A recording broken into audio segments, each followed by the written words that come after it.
Good morning, welcome to CATEX TV. My name is Frank Fortunato. Today is Wednesday, June 12, 2013. Well, the Insurance Insider has a 4-page spread this week on John Charman. It was an interview directly with him. The new Endurance Re-head had many things to say.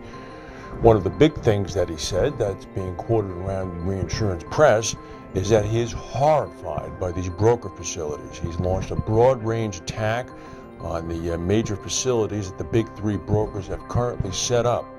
He said, quote, "I've been horrified when I read of some of the reports about the facilities and the underwriting controls. I have never known any of those facilities to be in the best interest of carriers, and I've only been around for some 43 years.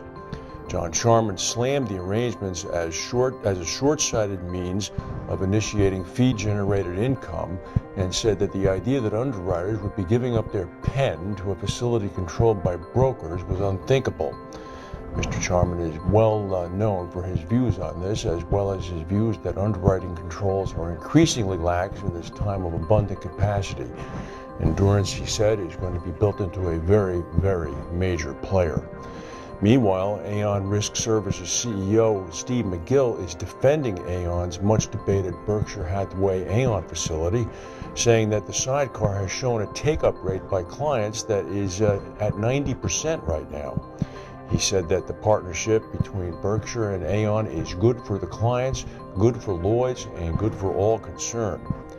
Meanwhile, damage in Germany from the flooding over the past 2 weeks is now expected to reach about 12 billion euros, and the insurance-related part of that is expected to hit about 2.5 billion euros.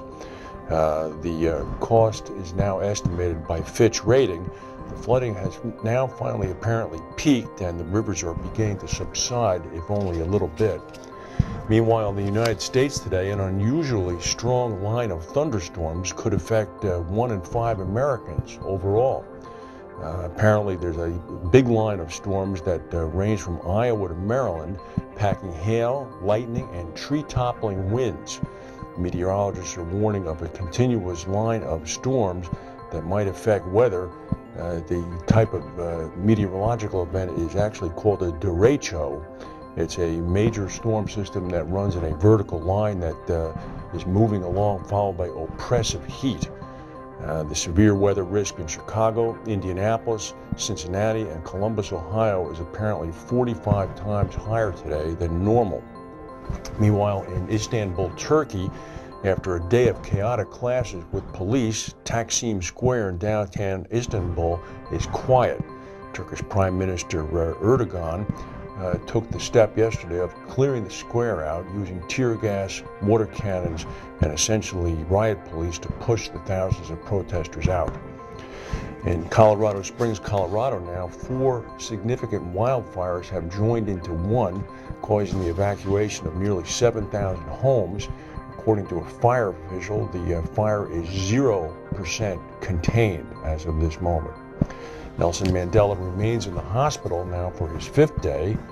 Last night, the San Antonio Spurs wiped out the Miami Heat in Game 3, so it's now 2-1 San Antonio. That's the news for today. If we have any breaking news, we'll come back and tell you. Thank you for watching, and we'll see you tomorrow.